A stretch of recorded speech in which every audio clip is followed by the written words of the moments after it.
రైతుల భూ సమస్యల పరిష్కారం కోసమే రెవెన్యూ సదస్సులని జిల్లా కలెక్టర్ క్రాంతి వల్లూరు తెలిపారు. సంగారెడ్డి జిల్లా వట్పల్లి మండలం పోతుల బొగడ గ్రామంలో గురువారం నిర్వహించిన గ్రామ రెవెన్యూ సదస్సును జిల్లా కలెక్టర్ క్రాంతి వల్లూరు సందర్శించారు. ఈ సందర్భంగా ఆమె మాట్లాడుతూ, రైతుల భూమికి సంబంధిత సమస్యల పరిష్కారం కోసం తెలంగాణ రాష్ట్ర ప్రభుత్వం ప్రవేశపెట్టిన భూభారతి నూతన రెవెన్యూ చట్టంలో భాగంగా గ్రామస్థాయిలో రెవెన్యూ సదస్సులు నిర్వహించడం జరుగుతోందని తెలిపారు. జూన్ 20 వరకు కొనసాగనున్న ఈ రెవెన్యూ సదస్సుల్లో రైతులు పాల్గొని తమ భూ సమస్యల పరిష్కారం కోసం దరఖాస్తు చేసుకోవాలని సూచించారు. గతంలో పరిధిలో లేని అనేక సమస్యలను కూడా ఈ కొత్త చట్టం ద్వారా సులభంగా పరిష్కరించవచ్చని పేర్కొన్నారు. ఈ కార్యక్రమం మొదటిసారి పైలట్ ప్రాజెక్టుగా ప్రారంభమై ప్రస్తుతం రాష్ట్రవ్యాప్తంగా విస్తరించిందని జిల్లా కలెక్టర్ తెలిపారు.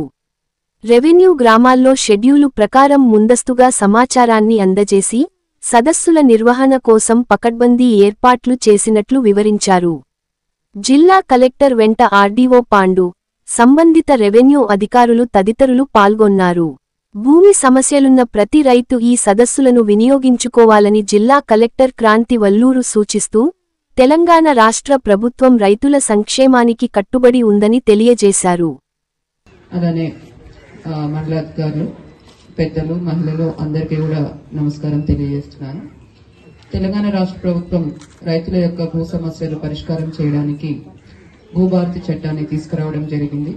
ఈ చట్టానికి సంబంధించిన నియమాలన్నీ రైతులకు కూడా అవగాహన ఉండాలనే ఉద్దేశంతో ప్రతి మండలంలో కూడా మనము అవగాహన సదస్సులు అన్నది ఏర్పాటు చేశాము.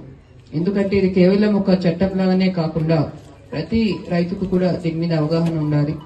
వారికి ఏదైనా భూ సమస్య ఉంటే ఏ విధంగా పరిష్కరించుకోవచ్చు అన్న దాని మీద కూడా వారికి అవగాహన ఉండాలి అని ఈ అవగాహన సదస్సులు మనం నిర్వహించాము.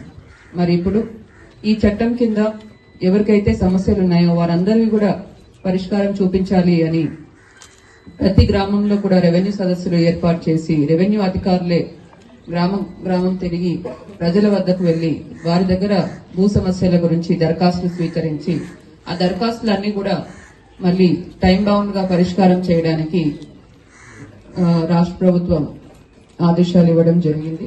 మరి దీంట్లో భాగంగా నేడు ఈ గ్రామంలో ఈ రోజు రెవెన్యూ సదస్సులు ఏర్పాటు చేసుకున్నాము.